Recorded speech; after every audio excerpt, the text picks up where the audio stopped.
Welcome to the Modern Sports Show, home of your college athlete, where we are player-led and player-focused. Today, we've got a special conversation lined up with defensive back Demarion Deuce Fillmore, who's taken a unique path through JUCO, through Georgia State, and now stopping into the Big Ten with something to prove. We're going to get into his journey, but also what he's seeing across the landscape of college football today. Like I said, today, help me welcome Demarion Deuce Fillmore to the show. What's up, bro? Hey, I appreciate you for coming on today, man. I really do. 9-hour trip up here. It was a pretty smooth ride for the most part. Ran into some traffic in Nashville, and then like right on the outskirts of Indianapolis. And then we ran into some rain, like I told you, went to Chicago last night. So, but other than that, bro, nice trip. So, we're going to deliver the great interview today for our audience. We're really going to dig into who you are, bro, and just kind of what motivates you and what inspires you as a person. So we always like to start the show with an icebreaker question. So, Deuce, what is something you are working on to get better at? One thing I like to get better at is my zone drops, especially playing football. And then off of football, like, just keeping my mind right. Keeping your mind right. It's a mental game, and if your mind is weak, like, you ain't gonna make it far. Yeah. And then I've taken the liberty at answering the icebreaker as well. Something that I'm working on in my life, I would say, like, I don't want to give a surface level answer. I would say, like, It's loading. Yeah, it's loading. I would say, like, not getting so angered by, like, the little things, being patient, you know what I'm saying? I can't control everything, so just controlling what I can control, you know what I'm saying? And allowing God to do the rest, so. All right, So just in terms of football and life, like, just more on that question, how's everything been going for you lately? Just in terms of life, your transition from Georgia State to up here.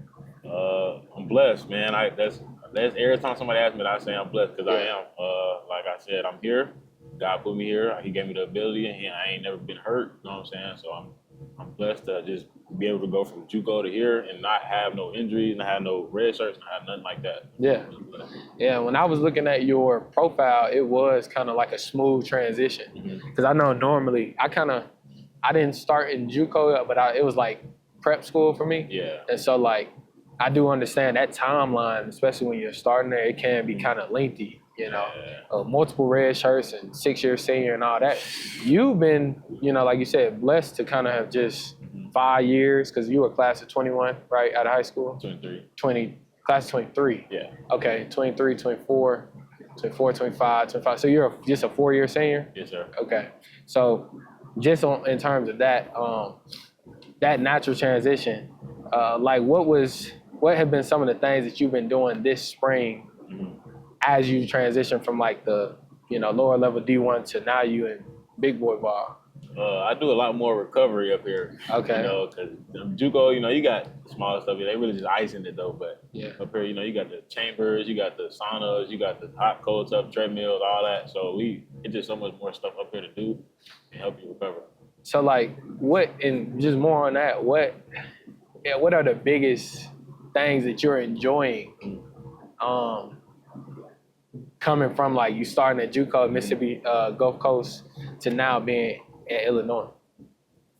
I'll say, like, the guys that's been here, they know so much, and then when they teach you it, and it's like you ain't really just getting coached to do something, like, they expect you to know it already, some stuff like that, and then them boys that were really just helpful up there, like, you ain't had that nowhere else. Yeah, I know for me, like, when I was playing, like, when I had finally got to Kentucky, kind of similar to you, like, in my senior season, when I got to Kentucky, I was so thankful because I had started at such a low level coming out of high school to where we was having to wash our uniforms. You know about that grind at JUCO, wash your own uniforms, like, just everything, eat before you got to practice and all that kind of stuff. Ain't no facility like this, so I remember I had an ankle injury, like, my like going into like the back half of the season, and I got to do like the anti-gravity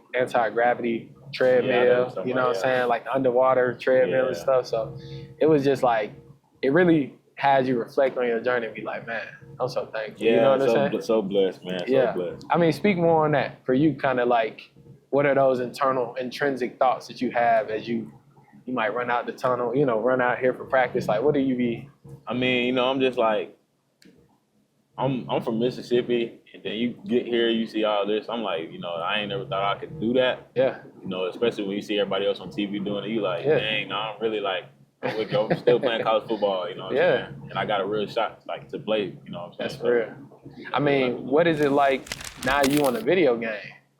My first time, I was happy. Yeah. But that happy fade in like a couple seconds when you see a rating. Yeah, when you see a rating now, you be like, oh man, they playing. Yeah.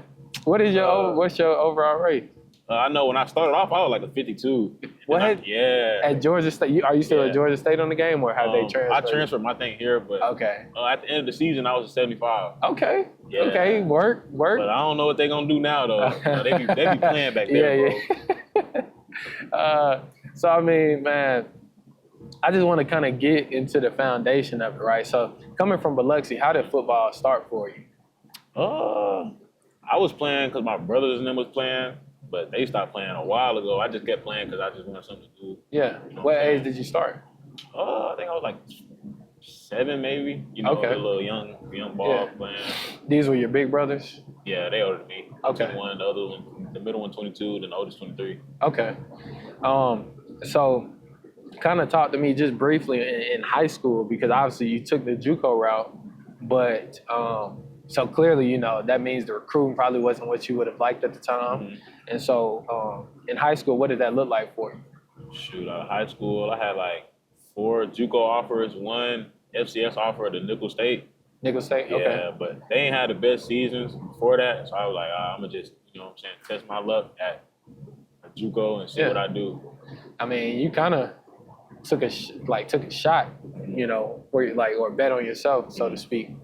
Just like not taking the Nickel State offer. Yeah. Many guys would have been like, "What is Nickel State? They D1, right?" Yeah. So it's kind of like, it don't matter what they do. I'm gonna go in it. I mean, what was it that you saw though? I mean, aside from, because I mean, just because the program isn't competing at a high level, don't mean that it's nothing that you can extract from it. You know, in terms of your development. So like, what did you see at Mississippi Gulf Coast that you didn't see at Nichols that made you say, I'm going to go here?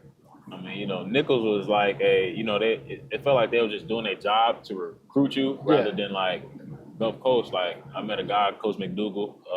You know, he was more than football. You know, he'd come talk with you. He ain't just about ball. He's like, man, I can really help you with life. And then he said, I can also get you where you want to go. You know what I'm saying? So I just took that opportunity. And so when you get to Mississippi, Gulf Coast, you know, you ball out down there. You really stand out as a player. Mm-hmm. So what did it look like, I guess, like, all right, now it's time to take that next step after your second season there. And, you know, like these schools are starting to talk to you. They're starting to offer you, you know, like what was the recruitment process like coming out of JUCO? At first, it was like, you know, the first 3-4 games, it was kind of slow. Yeah. You know, I probably racked up like 2, but they was FCS. I had a couple FCS, and then like toward the end of the season, I had like Georgia State. I had Missouri State. I was talking to ODU at the time, but I had just ultimately committed Georgia State for that. Yeah. So what led to that decision with Georgia State? What stood out to them in the process? It was just more of a, we need guys, not we just want a guy to, you know, fill a depth role. You know? Okay. So I'm just like, all right, if they need me and they really need me, I'm gonna go see what they're talking about. Yeah. So you being from Biloxi and then making this transition to Atlanta. Yeah. What was that like on a personal level, not even just ball related? When I first got out there, you know, I ain't never really seen buildings, like big buildings, all that. So I'm like, all right. Country kid. Yeah, you know what I'm saying? But Atlanta ain't real, man. Atlanta is not real, but Atlanta was it's a big transition. You know? You meet a lot more people though. I can say that for sure. Yeah. I mean, did you? What were some? Tell me a story. Something a celebrity you seen in Atlanta, maybe, or I know, something crazy? I know A&P and them came to the Georgia State thing. Okay. They was in the parking lot. Young Thug came in there. He was in yeah? he came in our team room. Okay, one this is time. after he got out of jail? Yeah, and then Okay. he came to one of our games, our homecoming game. No, Okay. our first home game. He came to our first home game. And you was out there just making plays. Yeah, out there. I didn't even know he was over there until I seen everybody trying to take a picture with him. I want to dive into like your mental, right? So like coming from JUCO in the country, like, you know, because Mississippi Gulf Coast still kind of being relatively where you're from, and then getting to Georgia State and still being able to kind of stay within yourself and stay centered to be able to go onto the field and make plays, right? What kind of take me through your mental at that point in time to not get too big-headed, or to feel like you've arrived even at Georgia State, Yeah. you know what I'm saying, to still get you like, oh, there's more for me to get. What was that like? It was really just the guys that I was hanging around. You know, I wasn't hanging around the guys that's like, oh, I'm the best guy on the team. I ain't got to come in and practice. You know, I was hanging with the guys that's like, they want to play, they want to make it somewhere, and then they also like want to take care of themselves as well and their families. So I'm like, that's just the guys I was surrounding myself with. So it helped me grow as a person and like mentally with them. You know what I'm saying? At the same time. Nah, that's great because I think a lot of guys, especially man, being in Atlanta, like, bruh, I can only and bro, because I mean, so my little brother, anybody who's a fan of the show, they know I represent him a lot. He's a DB at Southern Miss. Okay. So he's, but we started at Kentucky together. He went to Mississippi State, then he went to UConn. So he on his fourth school right now. But like, my biggest thing, I remember when he was leaving Mississippi State, he had an offer. He had a UNLV offer and a UConn offer, and we flew out there to Vegas. And you know, like, he young too. Y'all about the same age, and like, you know, that just always. I always be telling dude, you know, like, you got to be mindful about where you're going because it's so easy. I feel like, I don't know, for a lot of young guys to get swept up by like the wrong stuff. And me, bro, I don't know. I think you and me probably think alike in this regard. It's easy to just come and do this because you done seen another side to it. Like, you've seen not having someone, you got lockers where you come in every day and they got your stuff on the ring and you just grab it and go. Like, you know, so I think we kind of, when you come from that background and you've experienced that, you kind of cherish this a little differently than another guy who was 4 or 5 star when he was 15, 16, and he stepped right into it. You know what I'm saying? Hell no. Exactly. So, so your time at Georgia State, you know, you finished there strong. I can't remember, because I was looking and doing some research, but you had a very high PFF grade leaving Georgia State. And so, like, what made you say, okay, I think I'm gonna bet on myself again, you know what I'm saying, and test this portal out? It was a lot that went on there, you know, that I ain't gonna speak on, but you know, I'm grateful for them. You know, like, without them, I really wouldn't be here, so I can't be mad at that. But like I said, it was just a lot going there, and I needed peace of mind, so I just said, you know, I'm gonna try my luck somewhere else. Got you. And so when you hit the portal, who were some of the schools that you spoke to, and who was also kind of making a push to get you? Surprisingly, this was the first school I talked to, like, you know what I'm saying? But it wasn't the first school I visited. The first school I visited was K-State. It was a real good guy there, man, but he ain't even there no more. So, what's his name? Chris Kleiman? It was Coach Woodson. Coach Woodson. Oh, I'm saying head coach. Oh, okay. The head coach. He there now, Okay. I don't know why I thought he retired or something like that. No. Okay. I know Coach Woodson was there. But this was probably like the first school I was talking to out the portal. And, I'm speaking with the corner coach though. He make anybody want to come here. Okay. And so, what all offers did you have when you were in the portal? I had here, K-State, Memphis, JMU, Southern Miss. I had got Tulane late. I had got I was talking to SMU. I had Iowa State. Who else? There's a couple others I can't even name. That's an impressive list. So I mean, it's a couple of schools in there that kind of stick out to me. You say Memphis. I know Coach Huff is there. Was he there when did they offer you? Because he was at Southern Miss and then he left Southern Miss and now he's at Memphis. So was that like something that they offered you at Southern Miss, and he took somebody, and they also offered you at Memphis? The dude at Southern Miss offered me, and then the guy at Memphis offered me as well, like Okay. a different guy. Okay. Yeah. And then you say Iowa State, Tulane. I got some ties down there at Tulane. What were some of the schools that kind of made like a close push? You know, like you was JMU, man. JMU had me for a little bit. I can't lie. Okay. You know, they were talking real good. They, like I said, they was one of them guys, like, we really need guys. We lost a lot of people. Yeah. Same with Southern Miss, you know. Yeah. But K-State, kinda. Then I'll talk Florida State too as well. Okay. Yeah. Florida State. Okay. But here though, like, it was just, we really need guys. Like, you know, they were talking about they lost a lot of people, and then, you know, when you do your research, you know, you got to do your research before you go somewhere. I was like, yeah, you know, I could be a guy here, so I just came.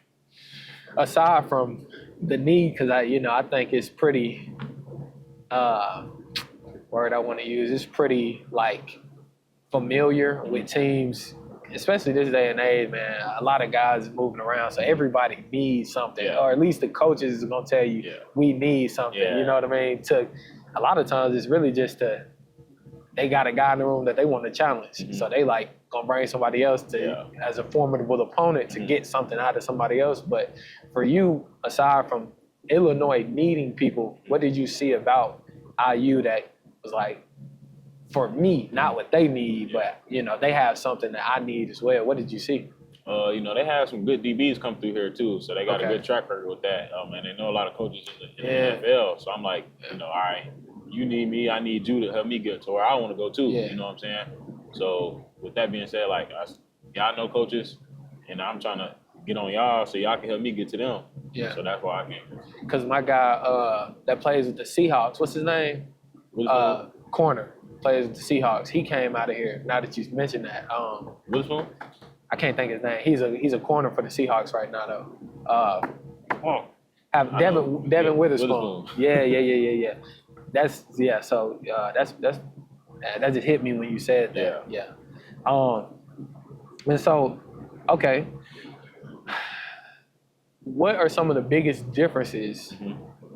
And I'll give my answer on this question after you. What are some of the biggest differences you see playing at this level? I know you haven't played a game, but just in practice, in preparation, and you know, the team infrastructure as a whole, than you saw at Georgia State. Like, what are some differences? I'm gonna say, you know, the execution and intensity is way higher here. You know, you got like, it's more of less room for error, and more like, you've been doing this for a while, we expect you to, you know what I'm saying, versus over there, you know, it's a little bit slower pace. Everything, the intensity, I mean, it's high, but it ain't the same as here. Like, you know, you in the Big Ten, you know, you playing big people. Like, it's the intensity way higher. Yeah. And y'all, I'm an SEC guy, so, you know, like, it's been paining me these past couple years. Y'all been winning chips, and, like, I think it's kind of, the argument is it's taken away from the prowess of the SEC. Like, man, now they paying, everybody can pay guys, everybody can transfer, so it's kind of like, the SEC is not once what it was, so I kind of got my thoughts on that. But for me, to answer that same question, like, I remember my first practice at Kentucky, and I was out of play, just sitting on the sideline, and I just we were doing a team period, and I just remember like the ball being set, and at the time Will Levis was the quarterback for us. He said, "Hut." I just remember how fast the defensive line got off. Like that shit was like, wow. Like just how the speed of the game, you know what I'm saying, and how quick your room, you know, the like just how split. It's just like that. And I was like, damn, like I'm here. Like, and so and the one thing too that I always love to say, like I be telling people, because especially like fans, they be like, oh, this guy, he not no good, or whatever the case might be. I'm like, bro, y'all don't understand. Like, there is nobody on a roster at the Division I level at any sport, bro, who sucks. Like, I promise you. Like, even the walk-ons are gonna have some game. You know what I'm saying? Like, to be where they're at. So, yeah, it's a different beast in total. So I'm gonna skip this card because we can't talk about that. But so with you kind of transitioning from multiple levels, what is the transfer portal really like? What is the downtime when you're at home? Yeah, what is that window like?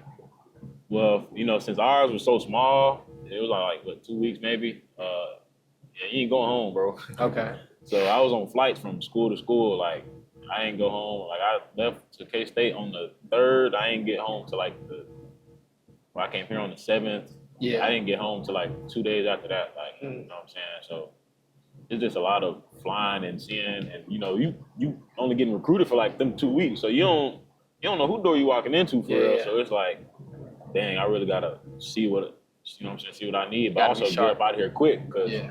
as soon as you leave, somebody gonna come commit, and then Yeah. your chance gone. Yeah. Nah, that's real. That's so real. Yeah, it's kind of scary. Yeah. So like, cause it was like that. I remember when we went to Vegas, and I don't know, there's a kid, Jake Pope. He was at Alabama. I know and you're talking Georgia. about. Yeah, I know you're talking about. So like when we went out to Vegas, I won't say the coach's name, but the coach was kind of putting some pressure on my brother, like, because they brought them, he is a safety, they brought them on the same visit. Yeah. And so like it's kind of one of the things. And they was cool because I think he was at Bama when my brother's at Mississippi State, so they had already known each other. That's not far, and so. It's kind of one of them things where you walk in and you see it, you like, you already know that. I'm sure you probably seen some guys, or did you see any guys on your visits, like some dudes that you knew who was kind of going out the door when you was coming in? And I haven't. Most of the guys that was on visits, like when I was on the visit, were like freshmen and stuff like that. So I wasn't really too worried about it. But yeah, but that's real in terms of like the flights. Like you getting on flights. And it's a lot of moving around, especially right now. I'm sure that was kind of a hectic time for you because TSA and the flights is kind of crazy. It was smoother then. It was just the layovers was kind of killing me. Yeah. Someone would be like 4 hours, and I had to sit in New York for a little minute, but just to come here, like, you know what I'm saying? But it was smooth, man, you know what I'm saying? So, I mean, you get here, all right, and so you say you hit the portal on the 3rd January? I hit the portal, I ain't gonna lie, I hit the portal, like, as soon as it opened, like, on the 2nd. So the 2nd of January. And then you committed here on the... I committed here 7th or the 8th, one of them. Okay, so you had 4 or 5 days, you just ripping it around. So you went to K-State, and then, like, what was the... I went from K-State, then when I came from K-State, I flew straight to JMU. And then when I flew to JMU, I flew straight here. Okay. Yeah. So those are the only 3 visits you took? Okay. And then I was supposed to fly to Iowa State right out of here and then go there. I was only here for a day. Okay. Yeah. So you get here, or you just did you commit while you were here, or did you take some time? At the end of the day, I did, like, before everybody was going to sleep, like 9 o'clock, maybe. I was like, you know what, let's do it. And did you have anybody with you on these visits, or were you going to I had my brother with me on JMU in here. Yeah. And then we had went on. He kind of influenced me too, though. Okay. They're like, bro, I ain't gonna lie, like how they talking, bro. Yeah. Like, you never know though, but we gonna see. Okay. But speak more to your brother's role. He's your big brother, so. Yeah. Well, he more like my homeboy, but like he's like that role. Yeah. Okay, so like speak, because that relationship is important. Because like I said, for my little brother, I'm kind of that consigliere, so to speak, and just that advice, that extra wisdom. You talking and you saying, when the coaches are talking to you, you saying one thing, but he listening to another angle of it. How did that relationship or the advice he gave help you kind of like, okay? Because he was giving out some great points. He was like, bro, I ain't gonna lie, all the other spots we've been, they ain't had this, that, and the third. And then on top of that, like, they weren't talking about what coaches they knew on what teams and how they could help you get here and what DBs they put in the league for real. Yeah. They was just more like, we need a guy, you the guy, and then that was it, Theirs was very specific. Yeah, you know what I'm saying? So he was just seeing through like, hey, bro, I see like who can really use you versus who just really wants you. You know what I'm saying? Yeah. Like, it's a difference. So in what you're doing, right, are you kind of going to be more one side of the field, like a boundary or field corner, or are you going to be kind of moving around just based on how they need you? So right now, like I said, whatever they need, I could be used for it. Like right now, I know I'm at nickel right now. Okay. And then if we need a corner, they'll put me at corner. I still be with the corners in Indy and all that other stuff. So like I'm just learning everybody's role right now. And you because honestly, like your size, is kind of more like a nickel type, anyways. I kind of see that. But how do I just want to hit you with a couple brief questions, and I would like for you to kind of add your personal flair on it just as much as you can. Yeah. Okay. So, is football more of a business now than it was pre-NIL, pre-transfer portal? Yes. Okay. Yes it is.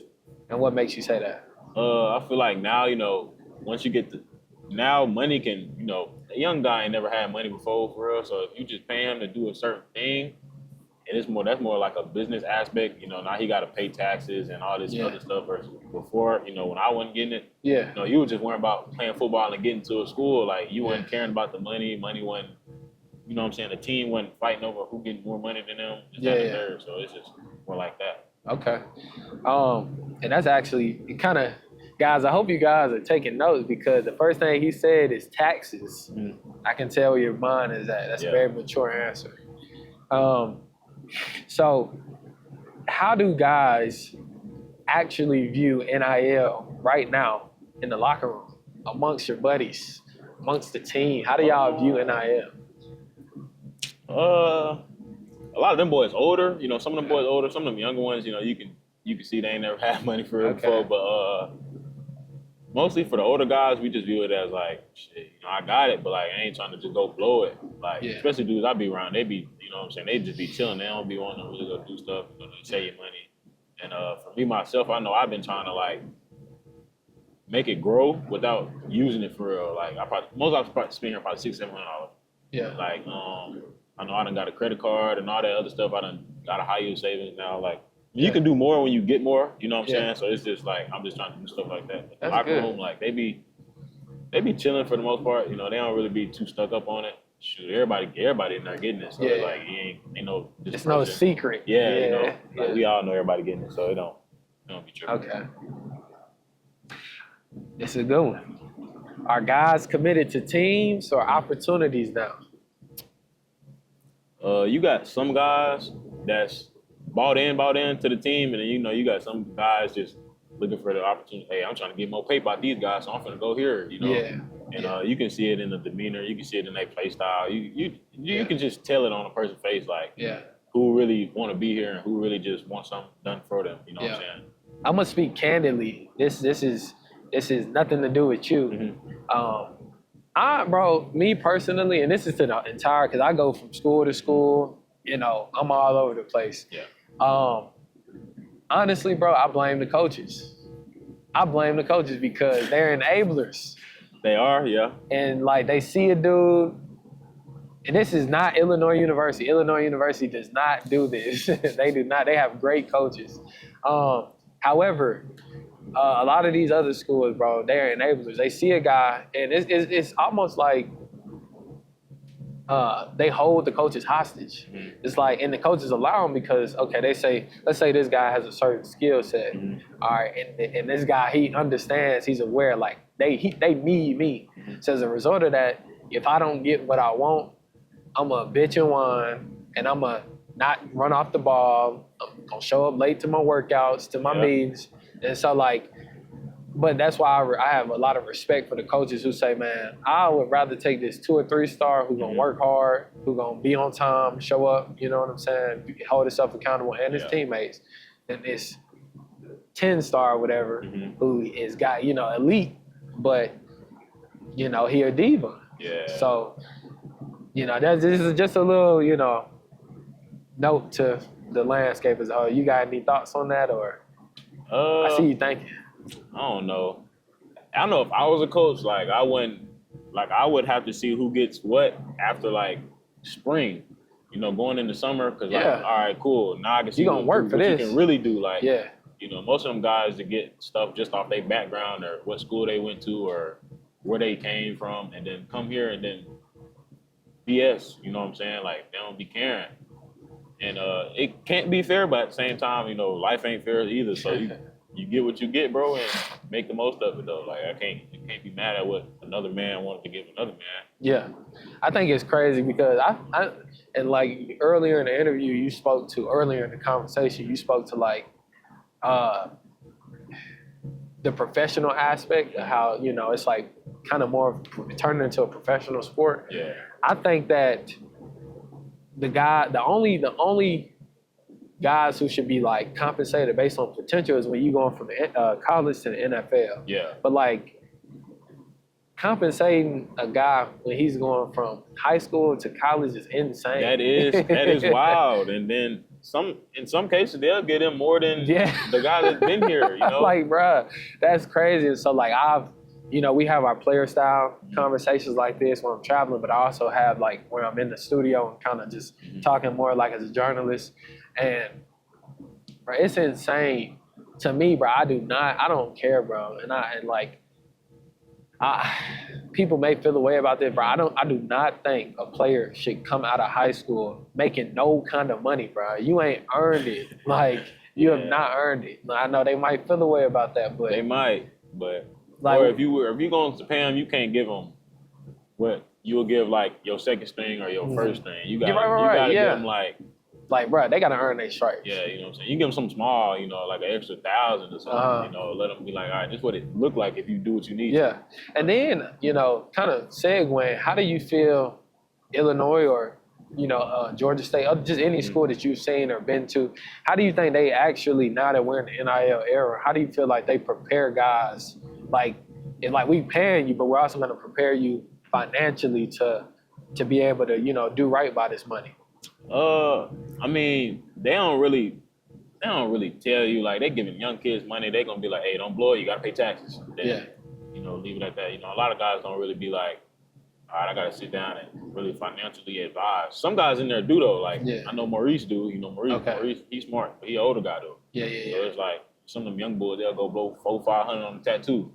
Like, you don't got $20 in your account now. You know what I'm saying? Like, it's just, they don't really tell you much. Like, some of you gotta know, or somebody tell you, you gotta, you know what I'm saying? Yeah. But not Illinois University. Illinois prepares their players for NIL. They do. I've seen it. All right. So, what's something about college football people don't want to admit? Oh, that's a great question.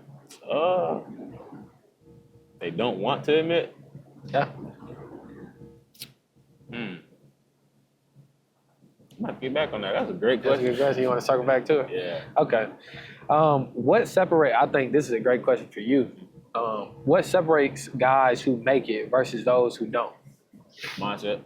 Okay. It's literally all it is. Like, some guys might be more athletic, but he know to be here when he just got to run his corner, so he can pick that off. Versus, you know, another guy, he might just be athletic, but he just out there playing. He don't know. Like, your mind gonna change everything. If you smart and you watch film and you see this quarterback do this every time it's a run play, and you go. It's mind. Like, that's literally all it is. Like, who can play faster? I like that. And I think it's very indicative of, you know, just who I'm learning, who you are to be. Yeah. Do players love the game the same? I can't speak for everybody. I know I do. Like, I love the game. Like, I wouldn't be here if I didn't. You know what I'm saying? But I can say I ain't gonna, not here though, but at a couple other spots I've been, they don't really too much care. For real. Like, they just, hey, I need my money, and then they go do whatever. You know what I'm saying? Like, literally though. Like, it just be. They be out there playing. It's funny to me, bro, like with you saying that, because now it's kind of changing, but I think still like the center of it is like college is from when you're 18 to when you're 21. So the fact that you like a little 18 or 19-year-old kid is saying, I need my money, bro, that's hilarious. Facts, though. That's how it be. Like, I done been to a spot where they be like, bro, I ain't coming to practice. You know what I'm saying? Yeah, that is insane, you know what I'm saying? Like, man. This is wild, bro. Bro, I'm in the media. That's my career aspirations since playing football, since I left the game. You know, a lot of guys, they want to go into coaching, so they GAs and they work the coaching route. But, bro, I just be taking myself through these fake scenarios, like, if I was a coach. Like, I wouldn't put up with none of this. Like, it would be so, like, bro, I would be flying. I'm like, you want to know why little Andre don't play? I'm gonna fly the parents out. We're gonna watch this tape together, and you're gonna see. We're gonna have Andre in the room. Be like, Andre, what's your check right here? And he gonna be like, and then the parents is gonna be like, see, this is why he don't play. Yeah. You know what I'm saying? Like, but they don't know that. They just know, hey, coach don't like me. Exactly. Exactly. Like, no. And guess what? Your coach might not like you, but this is why he don't like you, because you don't show up on time. You missing your workouts, skipping workouts. Like, that's why he don't like you. Anyways, hardest truth about this level. Hardest truth? I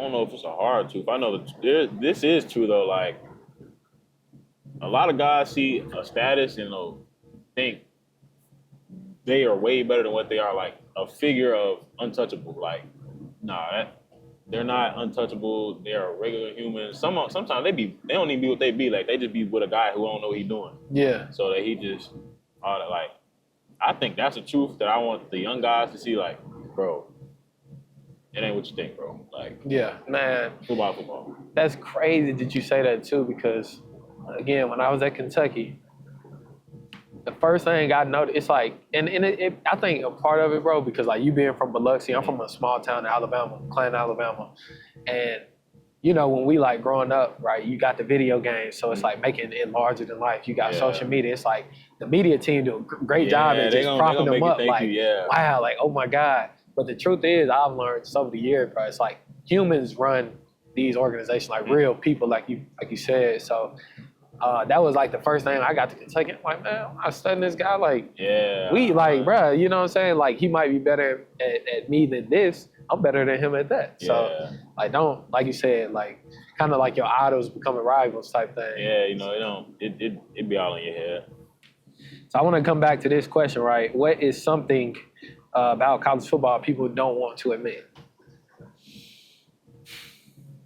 I feel like they don't want to, I don't know. I feel like we're kind of losing the plot a little bit. You know what I'm saying?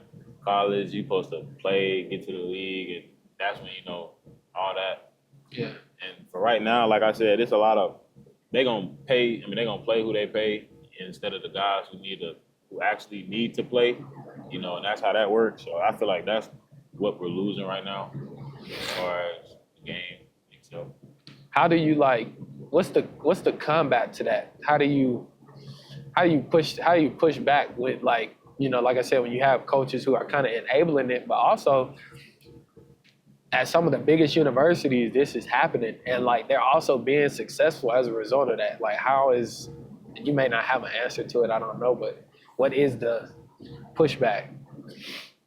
To like the game changing, or like, to the game change, to the plot being lost, to payers being, you know, allowed to, like, the not the guys who are like consistently showing up every day, but the guys who are being paid actually getting like the success and the followers and the money and the attention. Like, what's the pushback? How do we kind of scale it back and get it back to the tradition and the root, you know?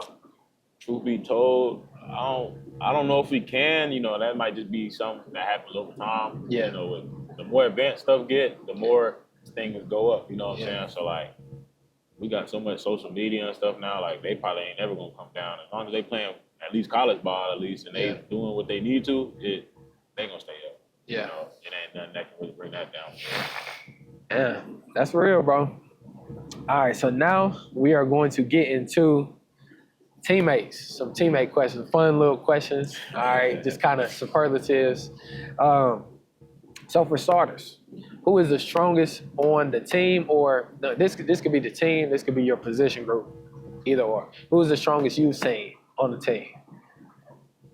I don't know. Because, you know, defense offense don't lift the same, so I can't really say who the strongest. Position-wise, Zanat kind of strong. Zanat and X, they kind of strong. Okay. I'm kind of strong too, though. Okay. I ain't gonna say they're stronger than me, but Yeah. them boys strong. Probably strongest in your DB group. Okay. Or Matt Bailey, yeah. Okay. Safeties or corners? Yeah, I'm talking about the safeties. He's the safeties? Okay. Who is the fastest? Fastest at safety, I'm gonna say me. Okay. Them boys might not agree, but yeah. Corner, I'm gonna go Jaquan. Okay. Jaquan, that boy be blazing. Okay, what's Taiwan? that? Say their last name, too. Jaquan Morris and Taiwan Cox. Okay, because I'm gonna use it. I'm gonna put them in here. Yeah, This is a real good question. Who has the highest IQ, smartest player on the, it could be, it's gonna be the defense because we smarter than the offense. So I'm gonna get out on Matt Bailey. Matt Bailey got some real ball IQ. Okay. Mac knows some stuff too. Mac Mercedes and Xavier Scott. Like I said, all them boys been here, so like they know a lot. But like just even outside of like system, like let's say coach came in one day and he was like, hey, we gonna scrap this and they would be some of the ones to learn it the fastest and like probably the ones to learn probably Matt Bailey, X, like I was saying, Matt B, most of just the guys who've been playing ball, like for real, we pick up on it like that. Yeah. Are these safeties or? Yeah, these safeties. Yeah. All safeties. Okay. Who is the Let's get some other guys some love in some other position groups. Who is the smartest linebacker, smartest defensive lineman?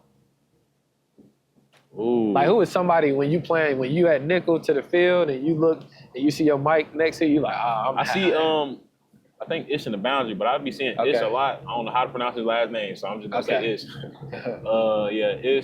Ish is a smart one. Daniel is too though. Daniel one of the guys who can really fit the run too though. Like he Okay. All right. Who is the most athletic? Athletic? In general, like yeah. In general, any position group. Most athletic? Any unit. We got some. Like man, this dude might backflip the whole length of this field. Non-stop. I'm gonna say me. Okay. I'm gonna say me. Okay. Yeah, I'm gonna say you a daredevil, like you don't care. Nah. Okay. I'm gonna say me on that. Okay. All right. And then lastly, this is my favorite. Who's the funniest? The funniest? Yeah, like damn, he hilarious. Crack me up. I'm gonna say he an old lineman. I'm gonna say Alfred Washington. Okay. He just oblivious. So He say whatever come to him. Yeah, he don't be caring. Okay. Yeah, he funny though. Where is he from? He's from Pensacola, I think. Okay. Down South Cat. Yeah. All right. Man, so in closing, this was I just want to say, bro, I appreciate you for coming on again. Great guy. I can tell you definitely got your head on, and I see a bright future for you. I know for guys like us, because I see some similarities between you and myself. For guys like us, it's not always peaches and cream. It's like God sometimes gives us these challenges and obstacles that he don't give the other dudes, but I think it's because he don't think that they can handle it, whereas we can. So, in closing, what are you chasing right now? I mean, I'm chasing my end goal. I want to go to the league, but right now, as far as my goal for the spring, like I'm trying to be one of them guys that they're like, it ain't no way we just can't play Deuce. Like Deuce got to be out there. Like that's really what I'm going for right now. And then, like I said, keep my head on straight. You know what I'm saying? Keep my mental strong. Keep faith in God. Like, that's really it for right now. Okay. What do you want your story to represent? No matter where you come from, or no matter like what happens in your life, you can do whatever you say you're gonna do. Like in JUCO, I'm saying I'm gonna be D1. I'm gonna play at the highest level. Yeah. Look at you. You know what I'm saying? Yeah. So like whatever you say you're gonna do, you just gotta mean it. Like for real though. Meaning in action, not just words. Exactly. And lastly, what is it gonna take for you to get to where you want to go? For me, I'm gonna say it's just gonna take a lot more than just being the guy. You know what I'm saying? I want to be somebody that people look up to, that people can come talk to, and then on top of that, like be one of the leaders of this team. Like, you know what I'm saying? Yeah. That way I can just push myself forward and also like bring others with me. Yeah. That's a great way to end it, man. I appreciate you for coming on the show. Man, this is a pleasure, bro. I was hoping that, we got some good work, and we definitely did, man. I really appreciate you. Guys, I will link Deuce's information so you can follow him along his journey, man. I think he has a bright future. I can definitely see this guy being the next Devin Witherspoon coming out of Illinois University, so I look forward to that. And I look forward to him this season playing in some very big games. Be sure to like, comment, subscribe. Go follow us on Facebook, Instagram, TikTok, all the places you can find us. We definitely appreciate you for watching, and we will see you on the next episode of the Modest Sports Show. Peace.